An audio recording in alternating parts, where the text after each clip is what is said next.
I don't see too many people critical about it. Look at this. Ha ha ha ha. Mike Tyson has finally let it all out. His recent words shocked the boxing world. At 58, he has broken his silence about George Foreman's death at age 76.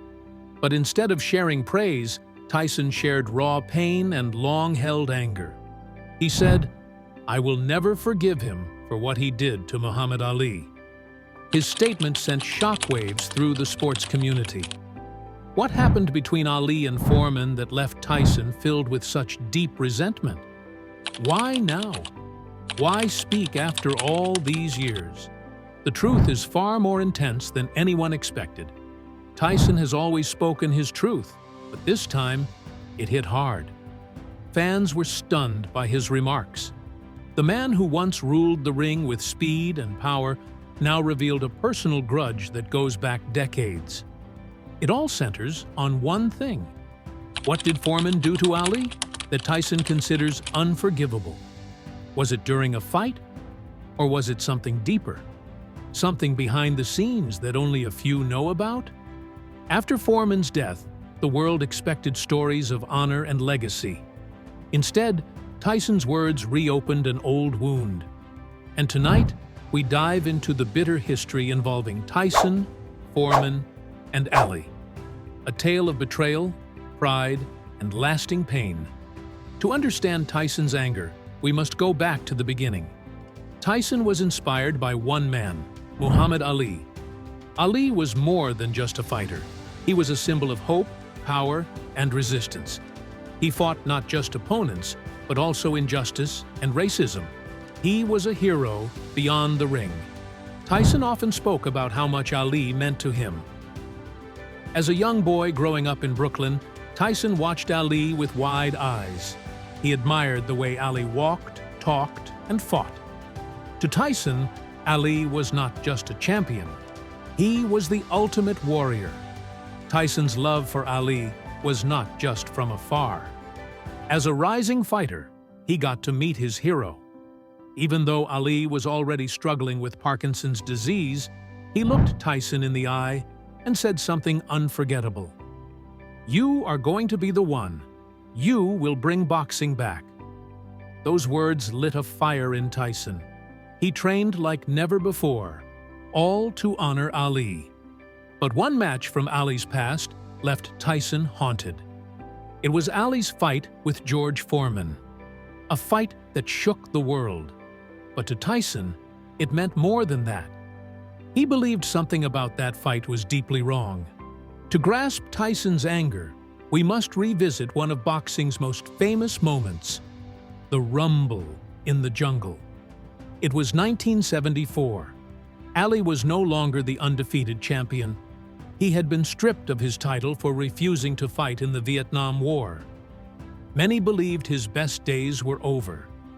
At the same time, Foreman was a beast. At 25, he was the reigning heavyweight champion. He crushed Joe Frazier in 2 rounds, knocking him down 6 times. Foreman was seen as unbeatable. When Ali challenged him, the world thought Ali was walking into a disaster. Sports writers feared he would get seriously hurt. But Ali had a plan.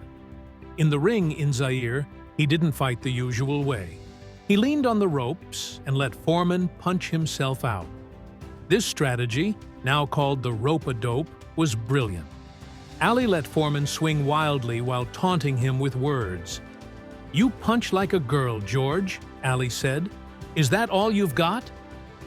In the 8th round, Ali saw his chance. He hit Foreman with a burst of punches. Foreman collapsed to the ground. The impossible had happened. Foreman was knocked out. Ali had done what no one thought possible. To the world, this fight showed Ali's genius. To Tyson, it was something more. It shaped how he saw boxing.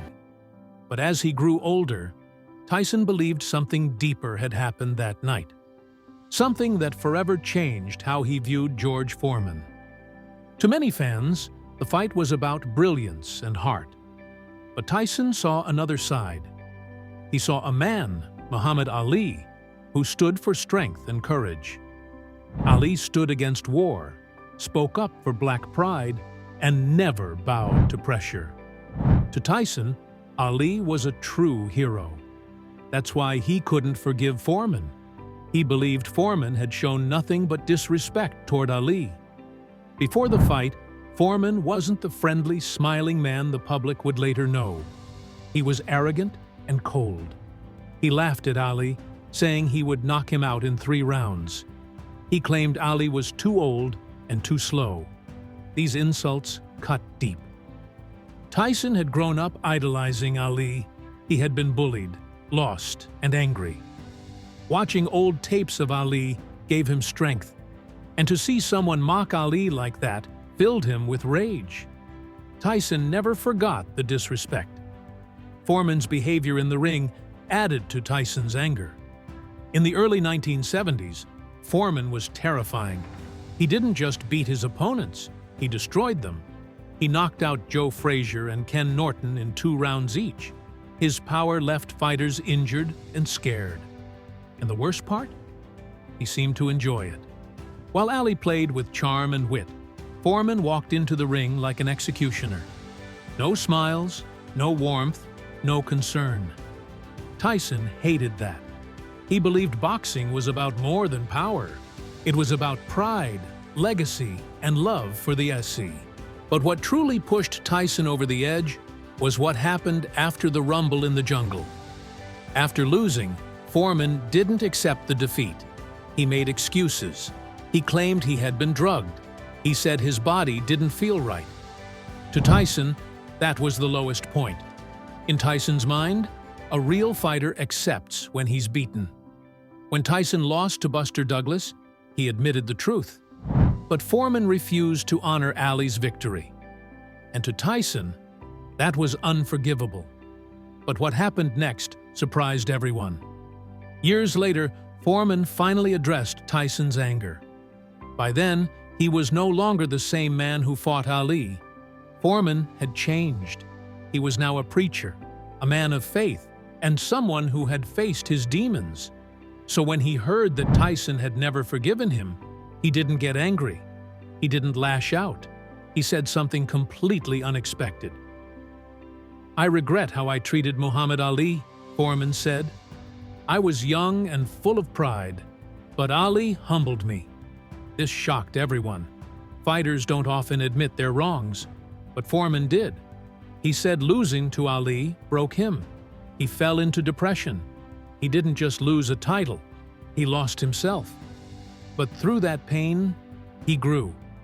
And the person who helped him heal was the same man who beat him. Muhammad Ali.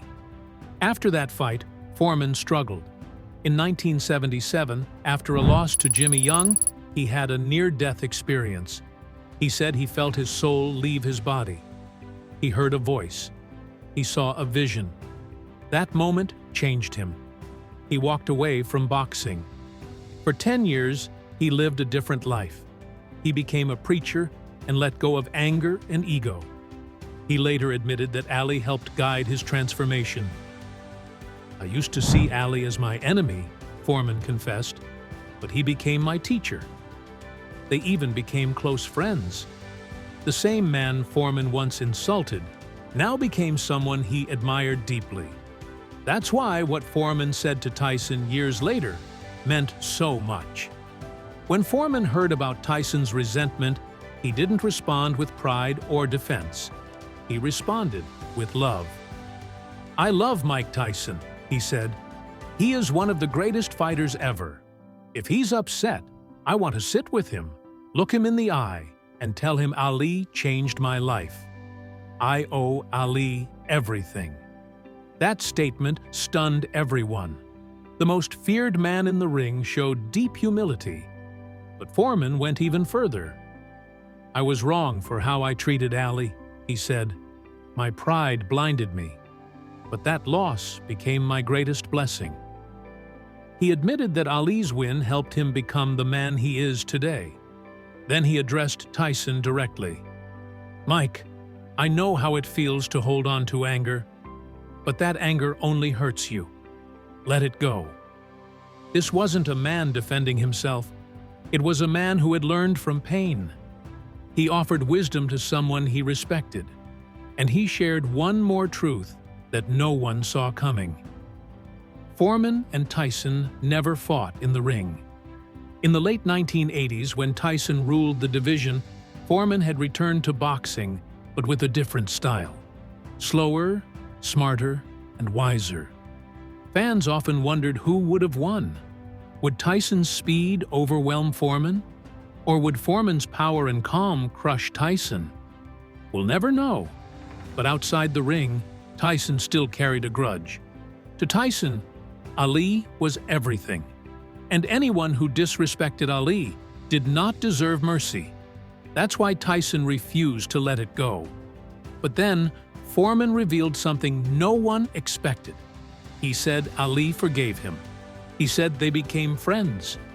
Foreman revealed that after their fight, Ali told him, "Big George, you were one of my toughest opponents. You'll be okay." That moment healed Foreman. He stopped seeing Ali as someone who shamed him. He saw him as a mentor and a friend. They talked often in later years. They joked about the fight. Ali once said, "You hit too hard. I had to use my brain, not my fists, to beat you." Foreman laughed. That laughter proved everything had changed. And Foreman wanted Tyson to know the truth. Ali forgave him. Foreman's message to Tyson was clear. "Mike, Ali did not hate me. He forgave me. You can too." This truth hit Tyson hard. For years, he believed Foreman never made peace. But now, he learned the truth. And it changed him. In an interview, Tyson said, "I used to hate George Foreman. But then I learned Ali forgave him. If Ali could forgive, who am I not to?" It was a rare moment. The man known for rage and pain showed something else. He showed understanding. And finally, the years of anger faded. Foreman's lesson had reached Tyson. He no longer saw Foreman as a villain. He saw him as a man who had changed, a man who loved Ali. And that realization changed everything. Conclusion: the greatest lesson. This story is not just about boxing. It's about growth, redemption, and the strength to forgive. Tyson once saw Foreman as his enemy. But in the end, he learned even the toughest men can change. Ali inspired people not just in the ring, but in life. And if Ali could forgive, maybe we all can. What do you think? Should Tyson have forgiven Foreman? Let us know in the comments. Foreman and Tyson may never have fought, but their connection was deeper than any title fight. It was a story of pain, respect, and healing. Foreman's journey from destroyer to mentor showed that anyone can grow. Tyson's realization brought peace. And in the end, we learned this. True strength isn't just power. It is wisdom. It is humility. And it is the courage to let go. Should more rivalries end this way?